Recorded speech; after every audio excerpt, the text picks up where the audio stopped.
Electric বাইকেও torque boost, হোন্ডার নতুন patent.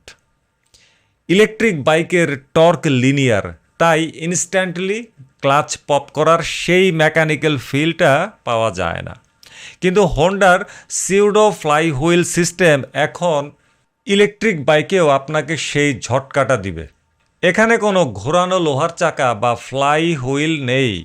আপনি যখন ক্লাচ লিভার চেপে ফুল থ্রটল দেবেন, কন্ট্রোলার তখন টর্ক বুস্ট মোডে চলে যাবে। আপনি লিভার ছাড়ার সাথে সাথে মোটর এক নিমেষে সবটুকু অ্যাম্পেয়ার শুষে নেবে, ঠিক যেমনটা হাই রেভ করে ক্লাচ ছাড়লে মেকানিক্যাল বাইক লাফিয়ে ওঠে।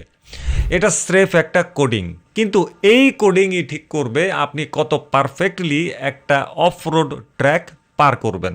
হোন্ডা প্রমাণ করে দিল ইঞ্জিন সাইলেন্ট হতে পারে, কিন্তু মেকানিক্যাল ইমোশন কখনো সাইলেন্ট হবে না। তোষামত নয়, আগামীর ইঞ্জিনিয়ারিংটাই সত্য।